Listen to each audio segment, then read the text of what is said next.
or if you want to come back and watch this again later. So I'm doing a thumbnail drawing here. It's important to draw this frame around it because it's just easier to deal with than the edge of your page. If you change your mind and you want to change your composition a little bit, you can always move that frame around. But it also just makes you more, I don't know, engaged with the picture plane, I think. Or if you use a viewfinder, viewfinders are really helpful, especially if you're out painting out in the wild.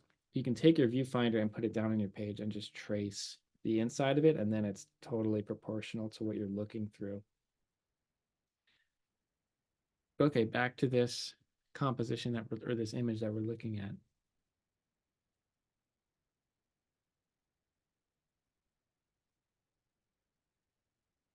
So I'm not going to put the mountain peak right in the center. I'm going to have it a little bit off center, but I want to keep it pretty triangular.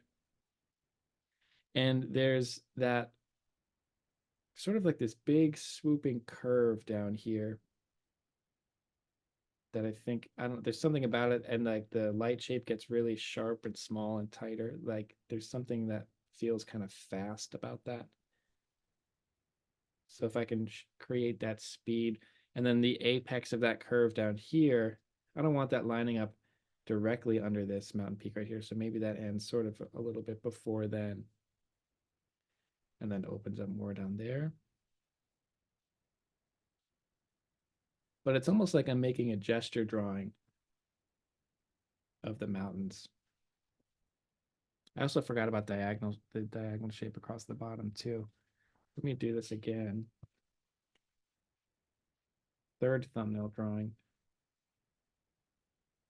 Sometimes with doing these thumbnails, the winner is like the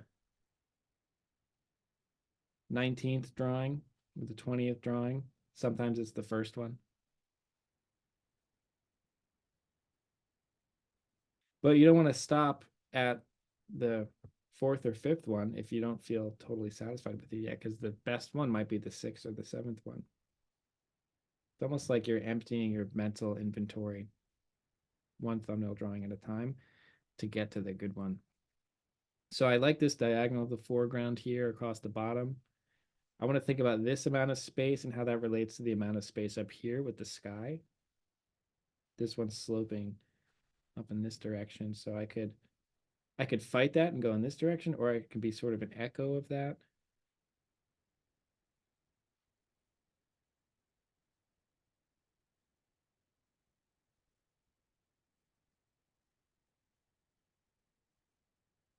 And the thing that I'm looking at is like the line, we call it like the line of the core shadow. It's like the difference between the light shape and the shadow shape.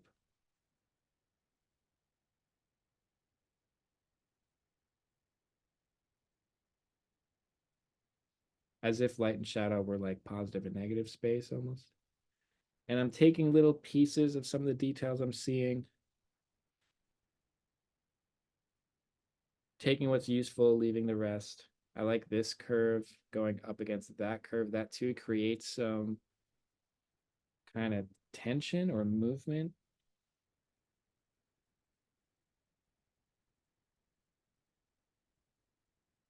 So I like this one more.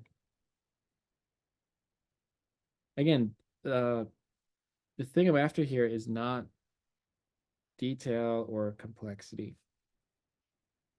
It's having like this like intuitive satisfaction with how all of these shapes are arranged.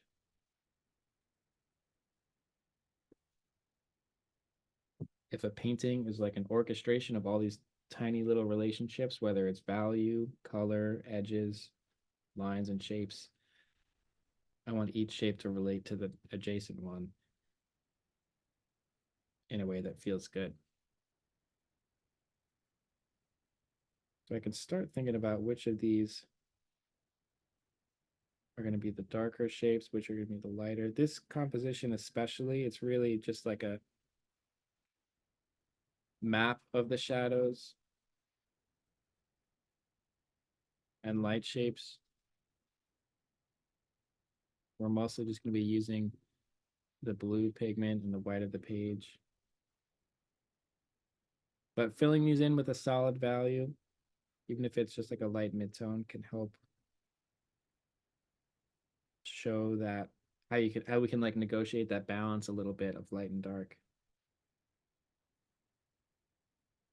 in a similar way of like thinking about positive and negative space. So this one feels all right. This is good enough for me to get going.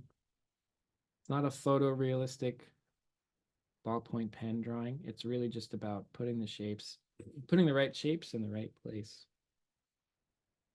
So if it doesn't work here, if it doesn't feel like it's all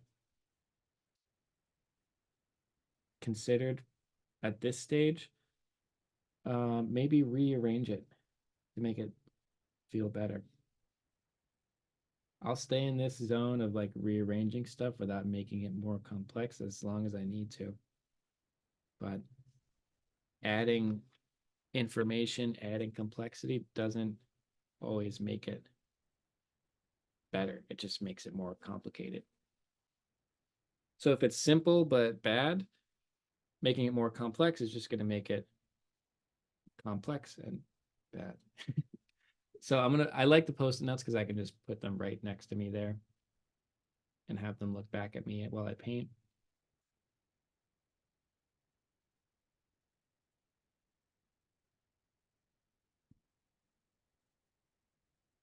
A lot of those Edgar Payne thumbnail drawings we looked at are definitely a little bit more involved than this one here.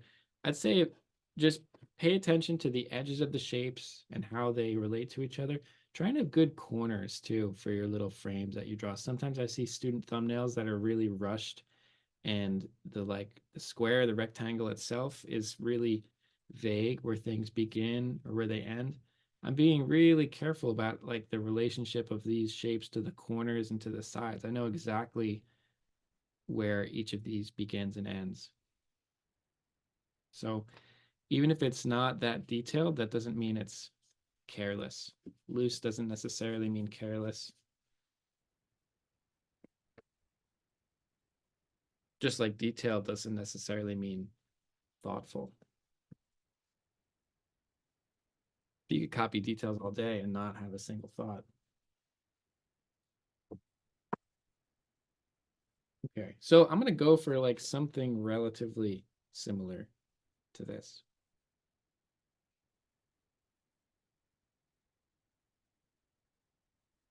And if these are a little bit faster, maybe I'll do a couple of these in one sitting here. So if you want to work on one more finished, complicated picture this week, that's fine. If you want to do 5 of these, that's fine too.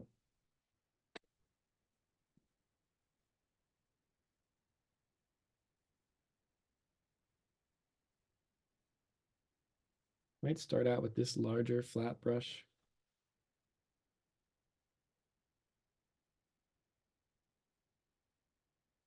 And when I look at these shadows, I'm going to share my screen real quick. There is some variation in here. There's a little bit of variation in value. I mean, just barely. There's like a lighter blue and a darker blue, but there's also sort of a warm and cool thing happening. So I'm going to use cerulean blue and the ultramarine as my warm and cool, if that makes sense. The ultramarine's a little bit cooler. It's kind of more in the direction of violet, if we think about the color wheel. Cerulean is a little bit warmer. It's moving more towards green, which is moving towards yellow. So kind of going in the opposite direction. Not that cerulean would be a warm color. Obviously, it's cold. It's very cold up here in the snow. Cerulean is a cool color, but in the context of the two blues on our palette, it's instead of saying warmer, we could call it less cool, if that makes sense. No one's ever going to be as cool as ultramarine blue.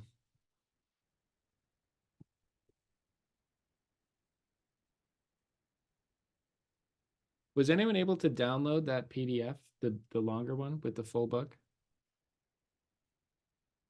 I tried, I couldn't. It said I downloaded somewhere. Maybe I have it somewhere on Word or app. I don't know how to do it. Okay, I'll put it on It Canvas. downloaded fine for me. Okay, great. Well, that's good.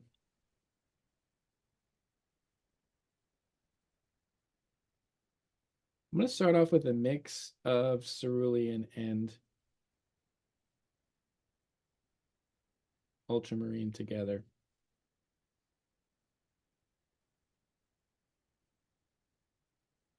As far as the value of the shadows here, they're kind of like a mid-tone, I'd say. I'm going to ignore those darker rocks, at least for now. And then the sky is a similar blue, but a lot lighter. If we were to look at this in black and white, the sky would definitely be lighter. So that's more of a light mid-tone.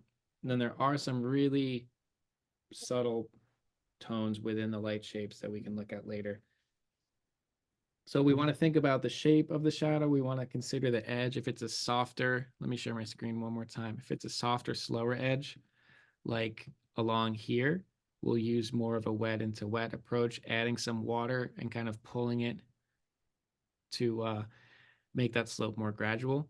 Here, this is more of a cast shadow edge right here. This is sharper. So here it's a sharper edge next to a softer edge. That's a really nice balance of the two. So we want to pay attention to that. As simple as the colors and the values are, we want to be really specific about our edges because that's how we see form.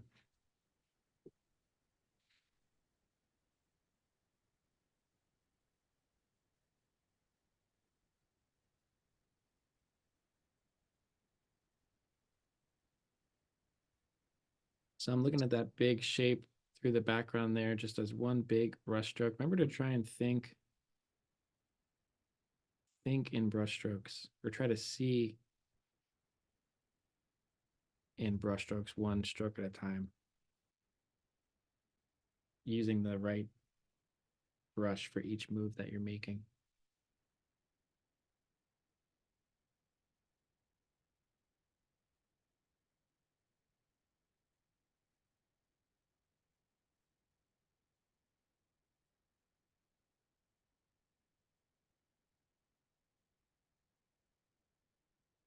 So this edge right here is that softer form shadow I was talking about. We get a smaller brush.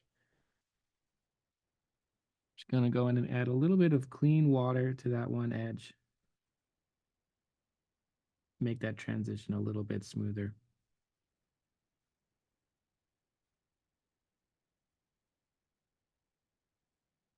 So I'm kind of getting rid of the excess water, being really precise to show that softer edge. And then going in the other direction, I can sharpen that cast shadow edge below it.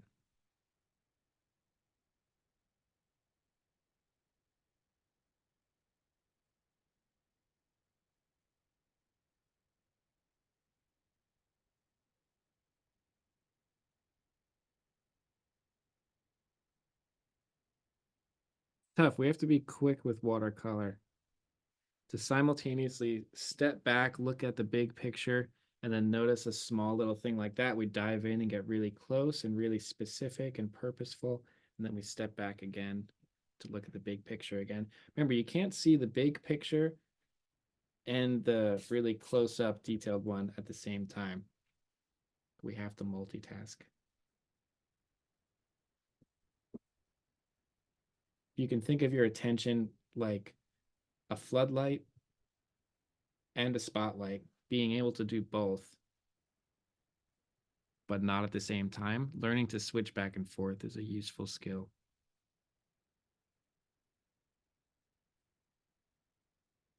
So I'm just kind of navigating my way down the mountain here.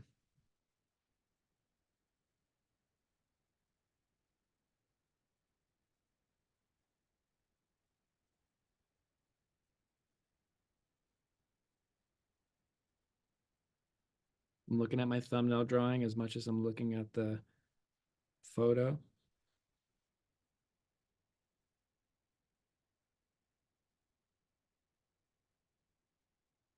Get the bigger round brush.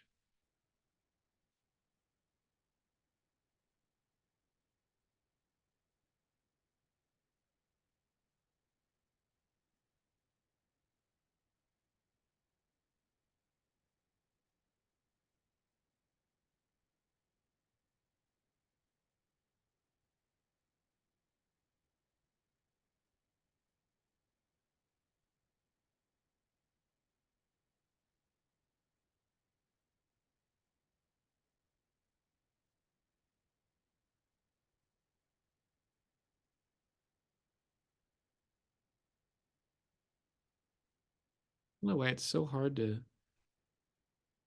see it. I don't know why this camera's so like overexposed. I don't know if that's a zoom thing or what.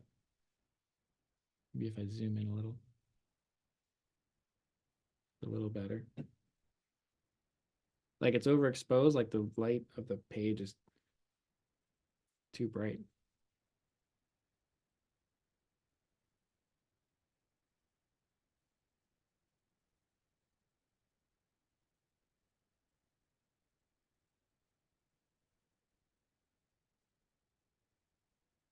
So with every mark that I make, I'm glancing at my thumbnail drawing, I'm glancing at the photo, thinking about where I could go.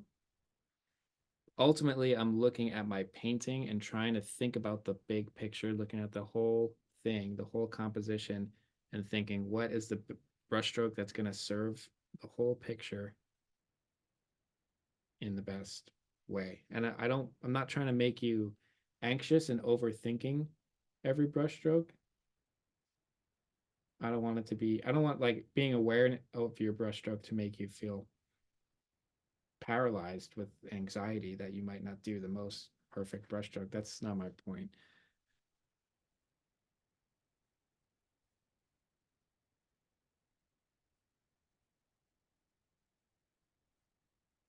It's not to be self-conscious, but each brushstroke, you want to be like,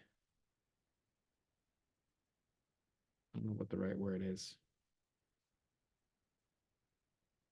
sort of economical. It's a weird word to use when thinking about painting, but we don't need any extra stuff in our painting, only the essential moves.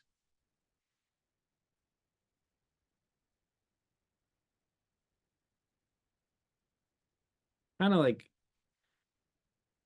what's the word? Like ecological, you could say. Like it's all, this is like, there's an ecology to the paint. Like everything relates to something else. And if we try to change one thing, we're going to affect another. I don't know if that's the right word. Here I'm kind of dragging the side of my brush to try and show some of that texture. So there's all kinds of variety and complexity in here in all of these shapes.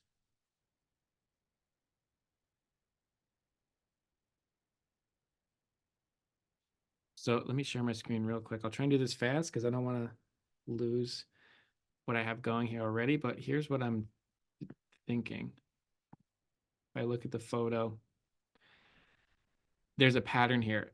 Form shadows followed by cast shadows.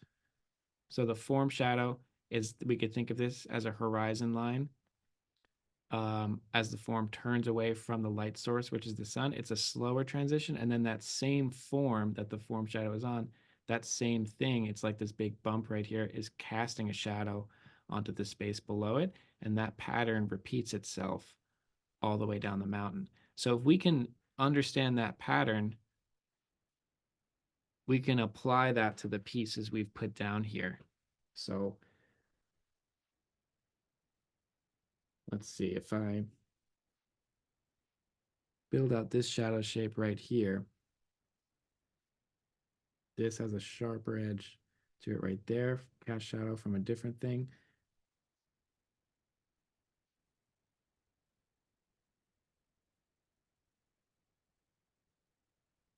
But along this edge, maybe I can zoom in.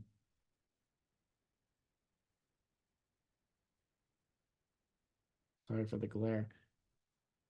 Along this edge, we can break that edge open. I'm going to clean off my brush, get rid of the excess water. So that white paper next to it should be dry. I'm just going in and softening these.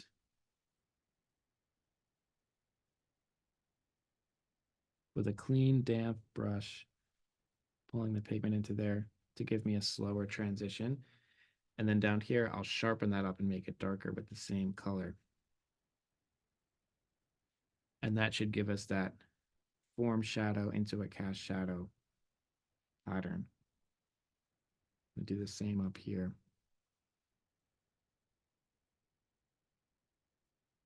Does that make sense though? We're kind of taking that, we're taking the relationships from the photo and leaving like the exact location of those light and shadow shapes and applying it to here where we've kind of intuitively dropped in all these different shadow shapes.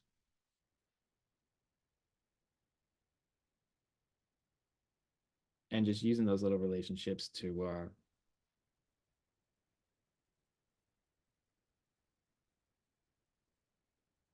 lost my train of thought there, sorry. Using those relationships to paint our painting, make it more realistic, while still having like a pretty intuitive and gestural composition. I hope that makes sense.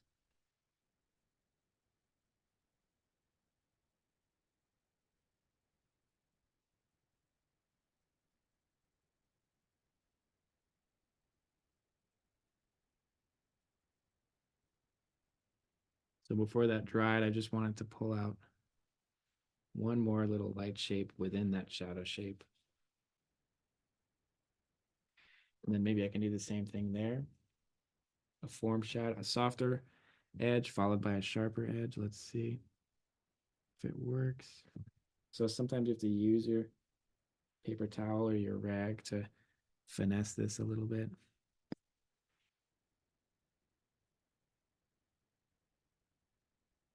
Shane, if you were doing this in oil, would you still go with the shadow shapes first?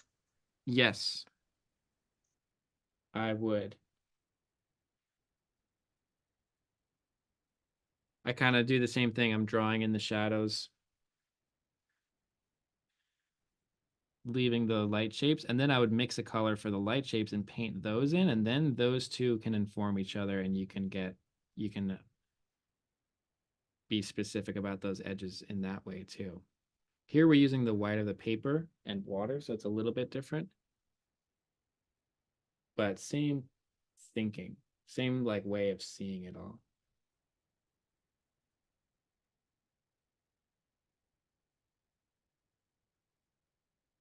So I'm mixing more of that same color. It's like a mix of cerulean and ultramarine.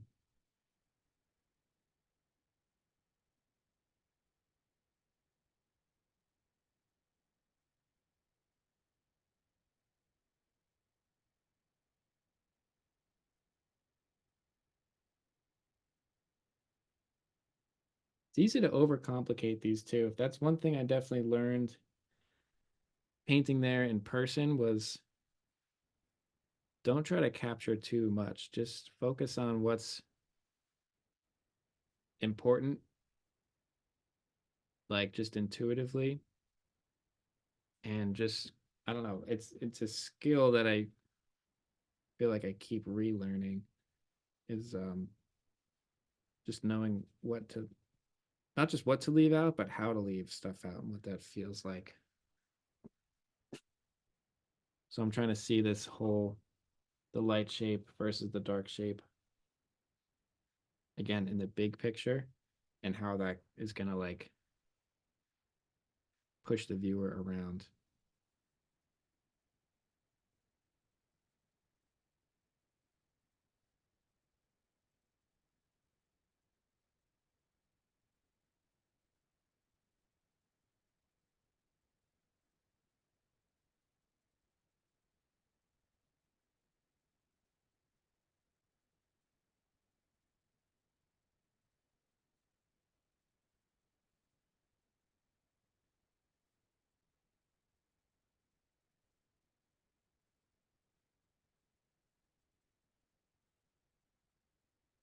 What I realized too, going up and down the mountain, because I would ride the snowboard back down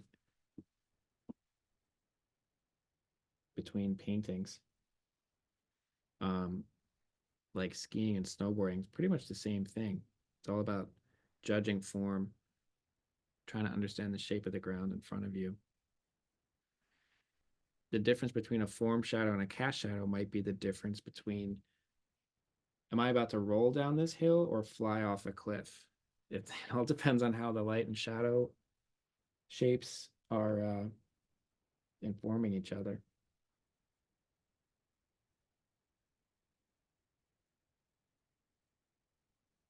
Especially late in the day, huh? Let's see. Yeah, yeah.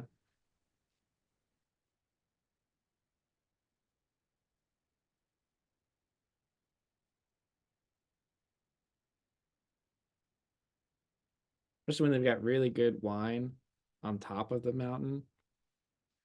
French people have it all figured out.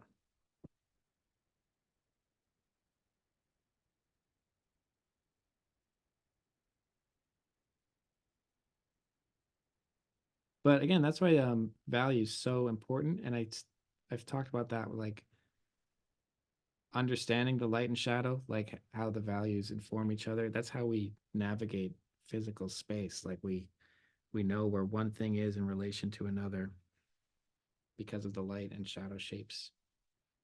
So here I'm trying to like pick and choose some of the sharper or softer edges. And I'm just moving the paint around, moving the shapes around, experimenting. So I can always go in and sharpen stuff up.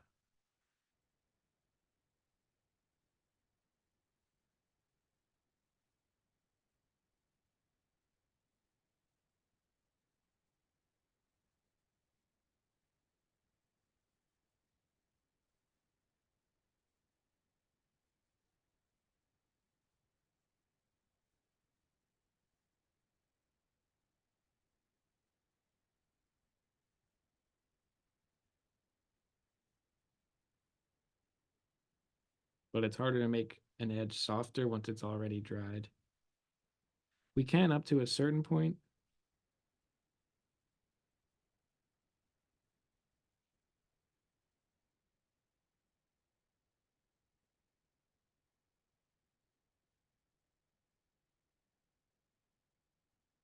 But again, think about where the light source is coming from. Everything's coming from above and to the right, sort of diagonally across. So being aware of your light source is also going to dictate like how these forms are kind of bending around.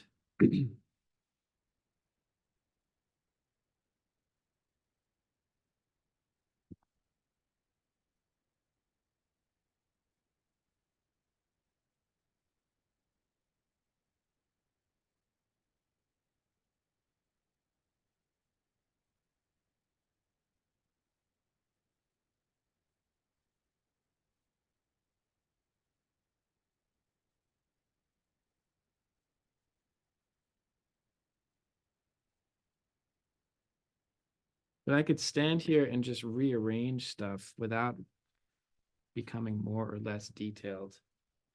I could do this for hours. That's what can be good about working from life is the light is always changing. It kind of forces you to make a decision, which can be good if you're indecisive like me. And there's a sense of urgency to decide, and that can help kind of propel you forward.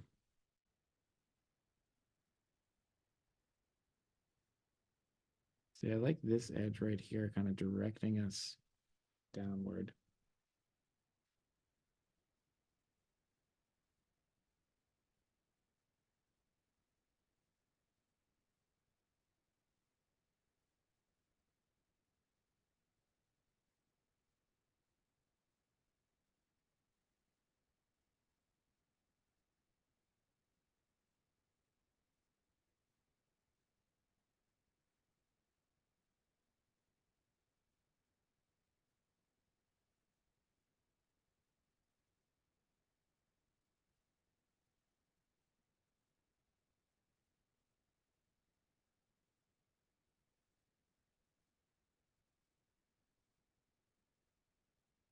So now that I have like an idea of where these are all ending up, even if I've kind of left my thumbnail drawing behind a little bit, but there's the similarities. I don't know. The similarities are important. I think what I liked about that one is still present here. So that's good.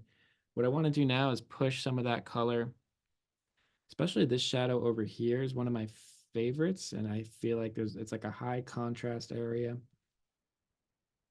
There's a lot of richness in that shadow. I'm gonna push that darker now with more pigment. Still have some cerulean in it, but I'm pushing into the ultramarine a little bit more. Over here, some of these lighter, less cool, or we could say a warmer blue, I'll push the cerulean a little bit more. But for right here, I'm going to use the ultramarine. It's going to be tempting to get really dark.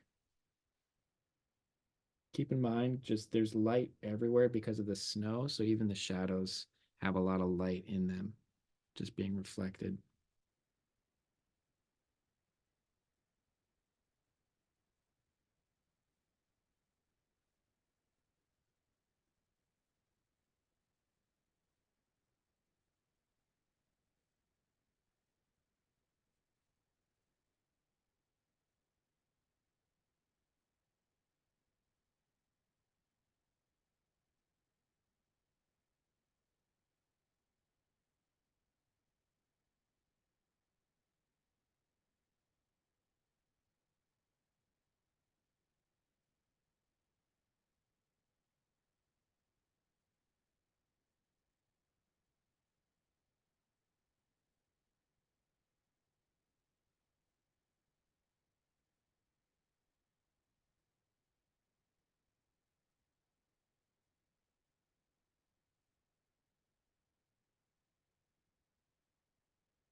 And by putting that darker blue there, it's also creating a form right here.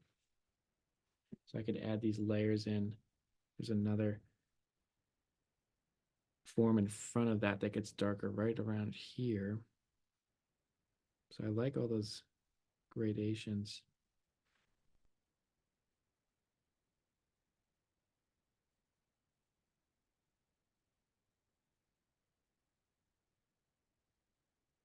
All those light and dark shifts within the shadow itself.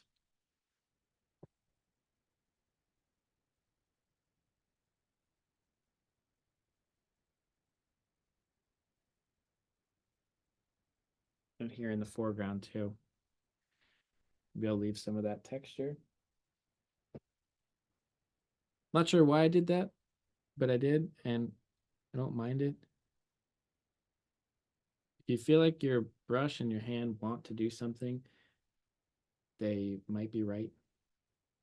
So paint first, ask questions later.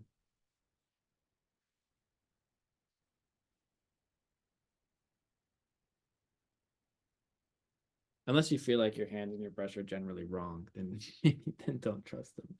That could go either way. I don't know.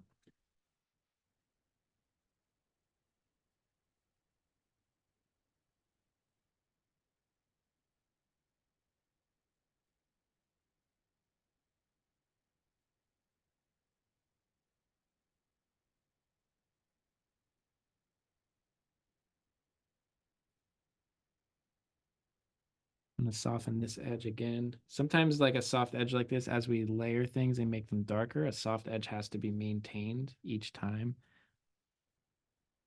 Blend this a little bit more again. The clean brush.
So when there's so much reflected light in a shadow, sometimes the darkest part of it, it's like a, doesn't happen all the time, but there's so much light reflecting off of the snow, bouncing back up into the shadow, that the darkest area, and it's really, really subtle, but sometimes the darkest area is along that like ridge line of the core shadow where it's turning from light to dark.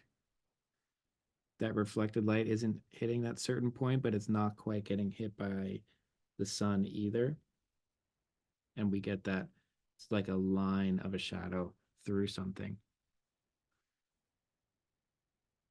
The difference in value is pretty subtle, going from this dark to a slightly less dark next to it, but that's why I'm drawing that line the way that I am, exaggerating it a little bit maybe.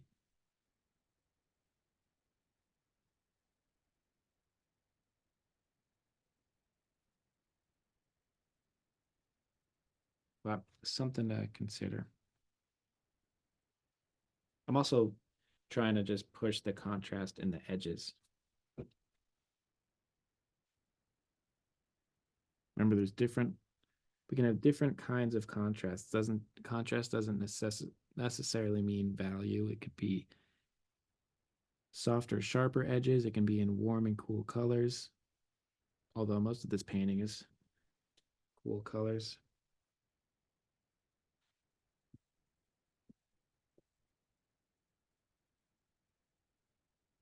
I'm gonna do the same over here, following the line of that cast shadow, being a little bit sharper.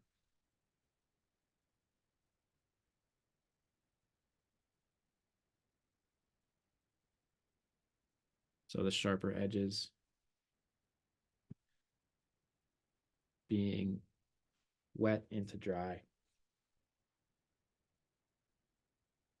There are areas a little bit higher up that are a little bit lighter in value, again, because of that reflected light. That doesn't mean the shadow is less sharp where we're seeing those sharp shadows. So it can be lighter value, but the same edge quality. So that just means same amount of water going into the drier paper, just a slightly different, really, really slightly different color.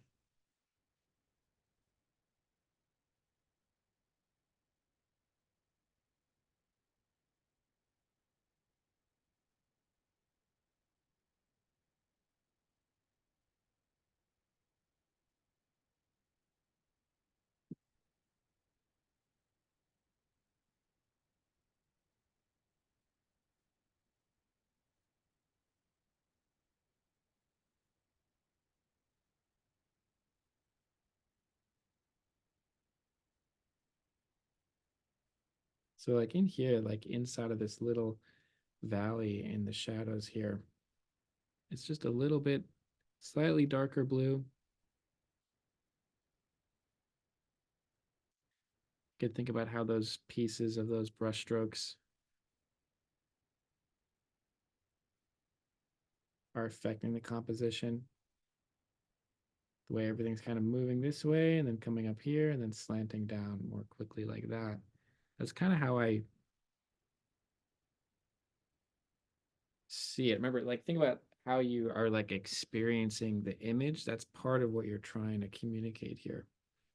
Because then ultimately the viewer is going to see what you saw and the way that you saw it. That's what we're trying to get good at communicating.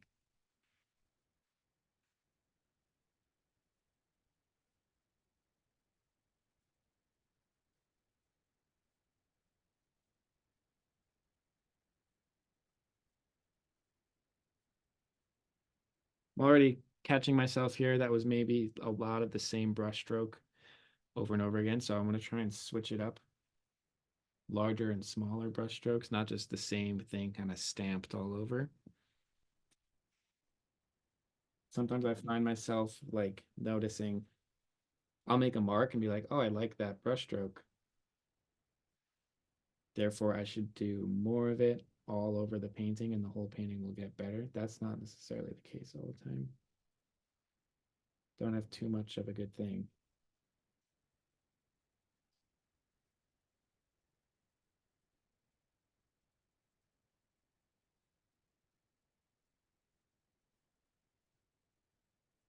So I got a bigger brush here just to break that up a little bit.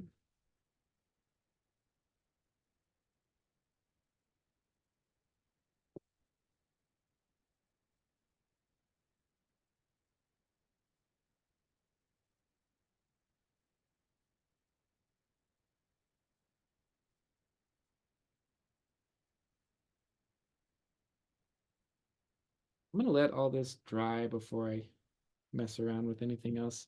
And I Looks want like great ski runs.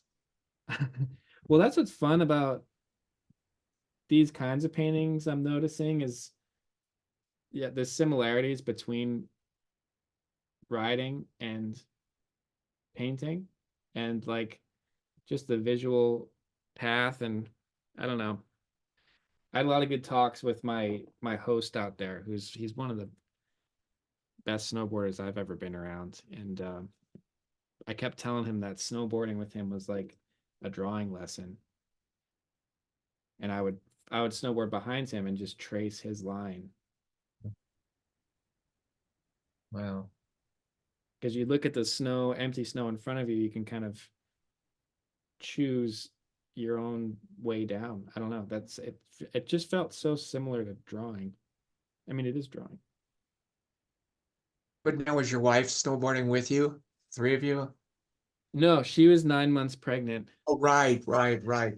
Oh yeah, It was congratulations. pretty. Thank you. Yeah, a little irresponsible. The day where they say you should stop flying at this point was like the day before we left California. So we were kind of in the red the whole time, but we ended up okay. But she would take the gondola up and she had ski poles and a yoga mat and she would walk like hike out to where I was painting and she would do yoga there. It was pretty nice out, so like we had a lot of blue sky days. So it was pretty cool. And like up at the top there, there's a lot of great, some of the best food I've ever eaten. It's like in this lodge. Wow. Here I'm grabbing just more cerulean, maybe a tiny bit of ultramarine and more water. And I want to just get into the sky up here. So remember, the sky has to be lighter than these shadows. As light and blue as these shadows are, the sky has to be lighter. If the sky's darker, I don't think it's going to make sense. So this is just cerulean with more water. And the sky tends to be lighter closer to the horizon. So maybe if it gets a little bit more blue further away, try and keep that gradation smooth.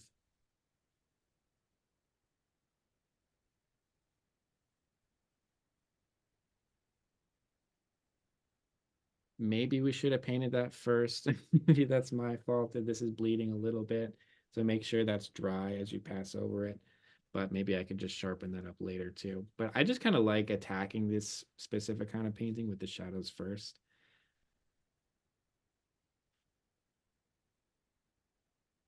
And we could always push that. We could push all of this darker, but just think about how it's all mapped out in front of you.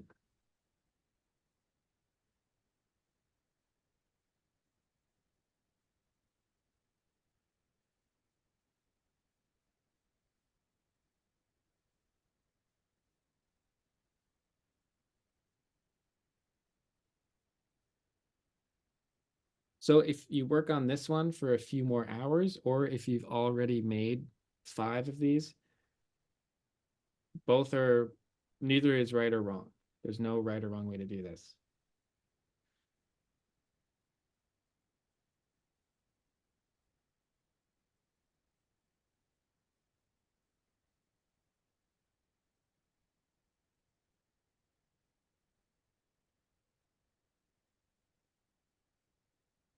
Just keep backing up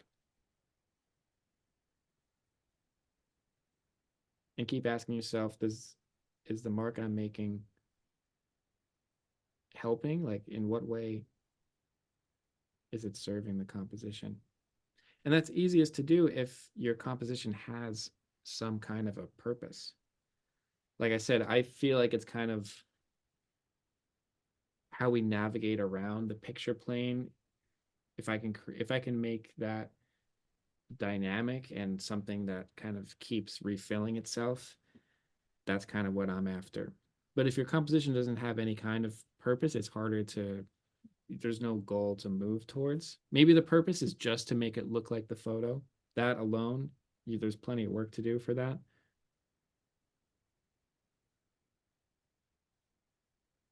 But it all comes down to your intention. Having an intention is going to help propel your decision making, I guess.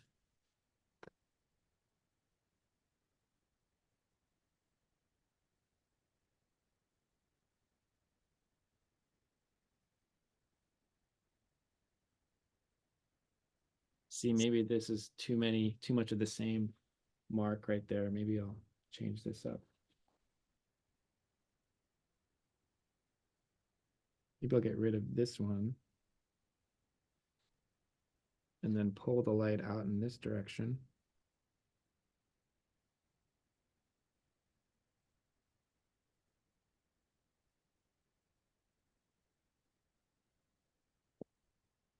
Something that can happen painting nature and trying to capture like the randomness and the chaos of nature is we end up just stamping the same pattern all over the place. And I do it painting the ocean.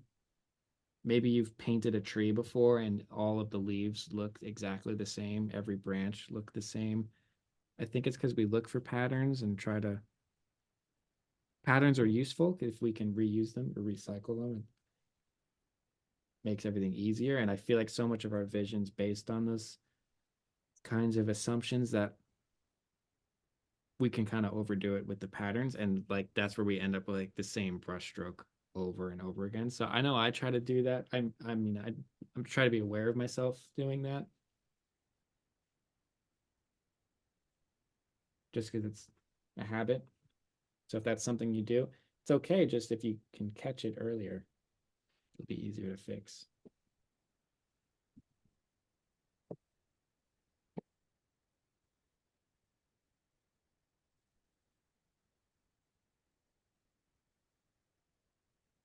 I'm gonna let this dry. I'm gonna step away for just a minute or two. Get more water inside. Be right back.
So I feel like now the painting is in a place where like I can really start to pick and choose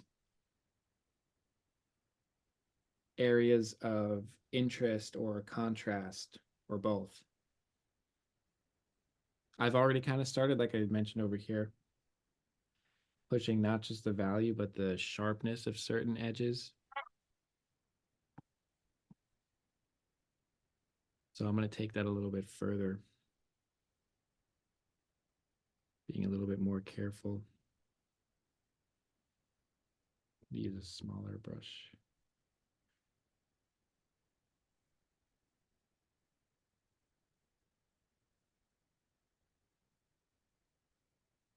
And experiment with that balance between the cerulean and the ultramarine. The cerulean is a little bit more opaque, even if it's lighter in value. And like that too, I think is interesting. So I'm using more pigment here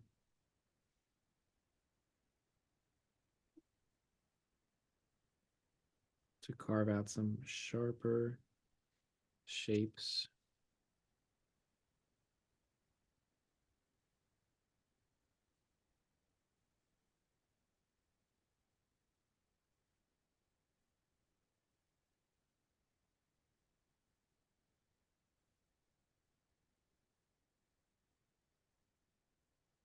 What's fun about painting snow is that usually when we have this kind of setup of a form shadow running into a cast shadow like that, usually it's one object resting on top of another, but this is all of the snow here. It's one big seamless thing. It's like one big object. So there's no dividing line from one still life object to another, or like this is a rock or this is a tree. It's all snow. So that especially makes it fun to paint, I think.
So you can see him like testing stuff out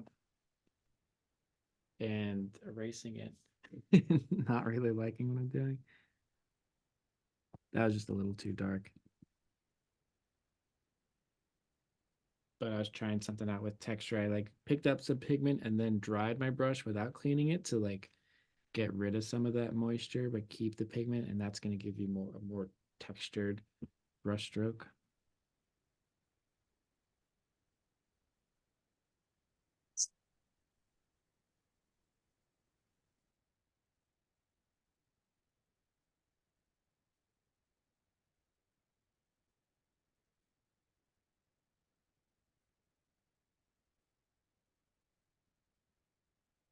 I think composition's a big part of every art form, not just visual art, but if you're writing a book, the sequence of events is all about that's composition.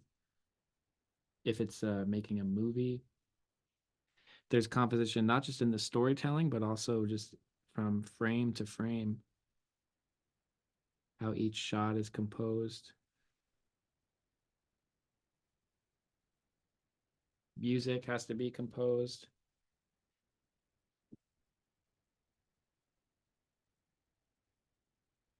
You can only have like a feeling of like peace, I think, in a piece of music if you build up tension before it. So the notes themselves don't really mean anything outside of how they're arranged. Excuse me, Shane. Yeah, Hi, I have to leave.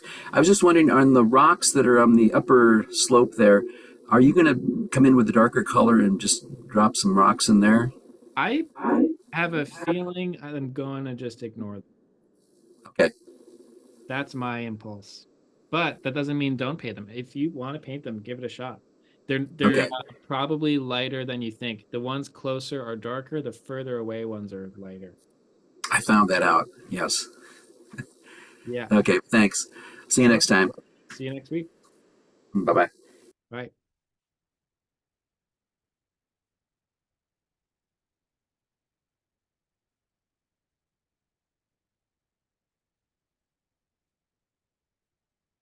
So I don't really know what's happening up here in this corner.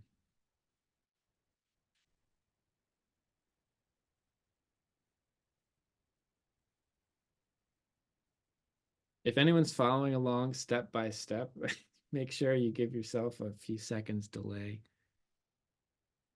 as I keep painting and unpainting.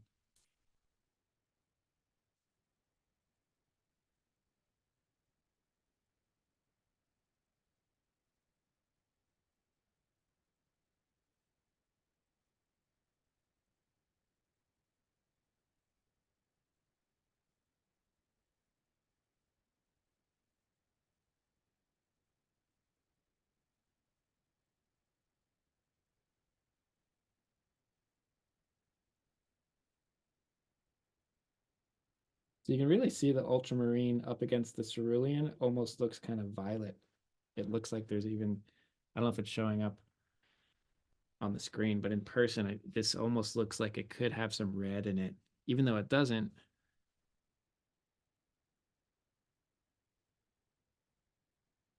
It's all because of the context of the two blues and their similarities and differences.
I wish there was less glare.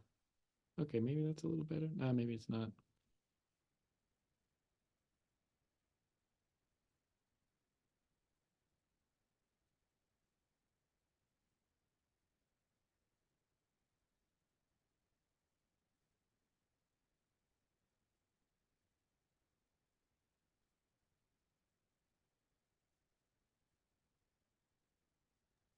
I love how you simplified it, made it more understandable picture.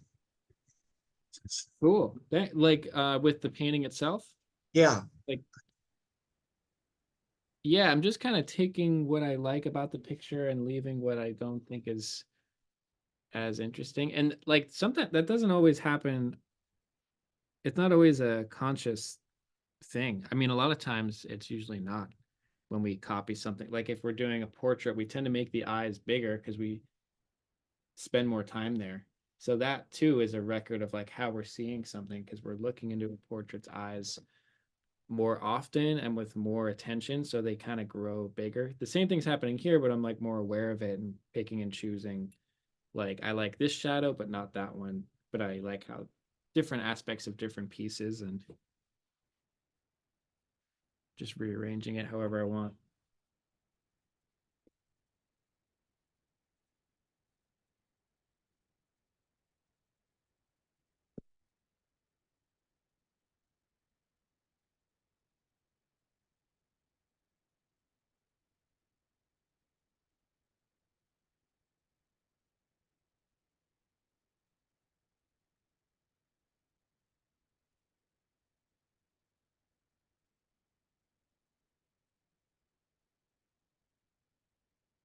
And it's fun letting it dry and then trying again.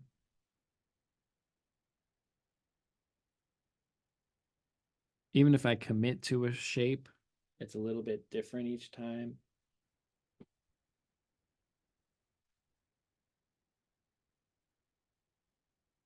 And then I like looking at these and letting these inform the oil paintings because they're approached in such different ways that all those tiny little decisions that I might not even be aware of, they all add up in a slightly different direction. So then taking that into the oil paintings is a whole different kind of translating, which is cool.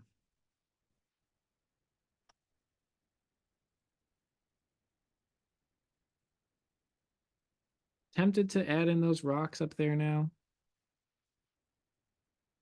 Might ruin it. I don't know.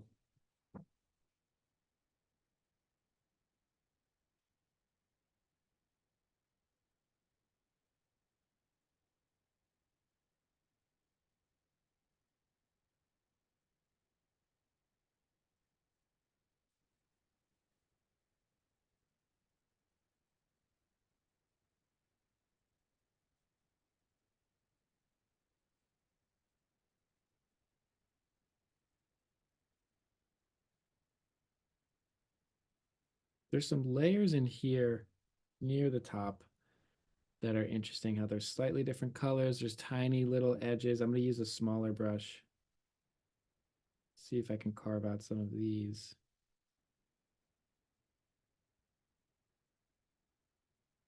Using more cerulean.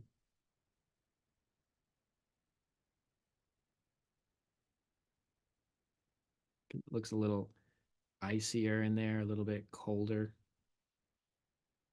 It's really just that one brushstroke right there.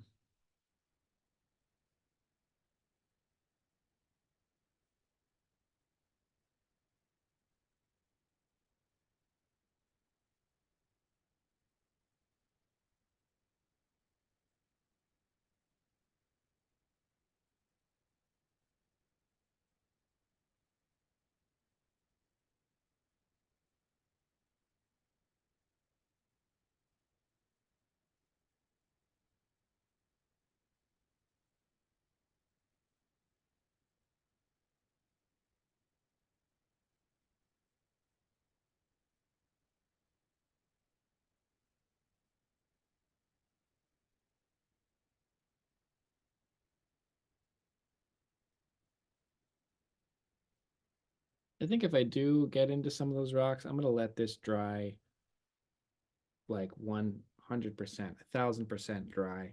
So that's a really like wet into dry approach with a slightly drier brush too to get that texture. I might do that later. If I do, again, I'm making sure this is totally dry. I might let it sit for a couple hours. Because even if it's a little bit damp, some of that pigment beneath it will get dragged along, and I don't want that to happen. So I'm just going to let this one sit.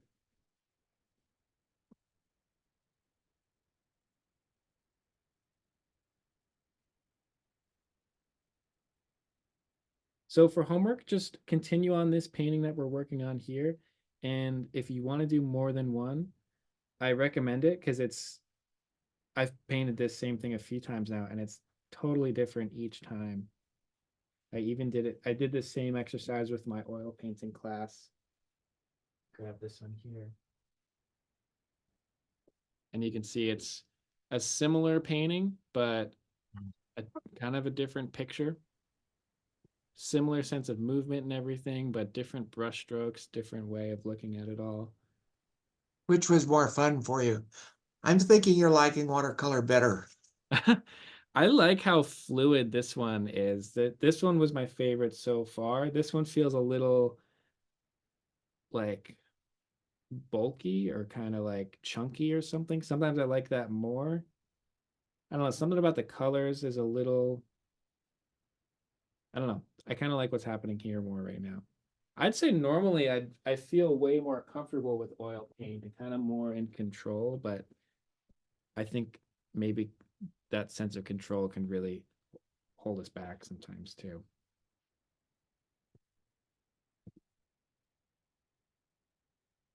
Maybe you can be looser with watercolor. I don't know. Totally. Well, yeah, I feel like we're kind of forced to. We have to just be more decisive. With oil paint, you can keep rearranging it endlessly, and that can be kind of a curse.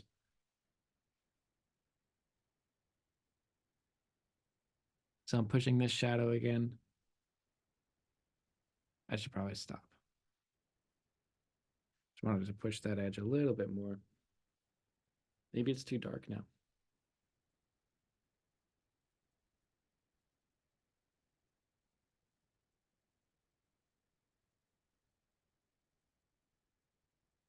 Just trying to look into the shadows to where that blue gets a little bit richer. Not just darker, but like more saturated.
Okay, I should follow my own advice and stop painting.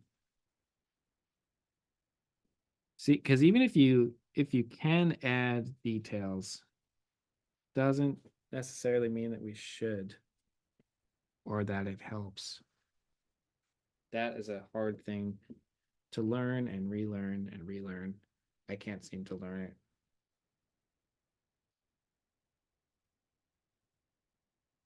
Can't help myself.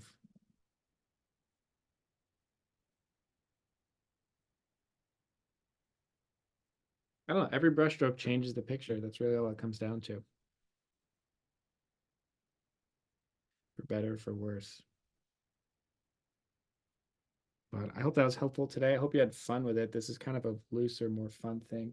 Maybe it's more challenging. I think it's Oh, it's great. Very good. Excellent. Thanks, Shane. You're welcome. Lots of fun. Thank you. See you next week.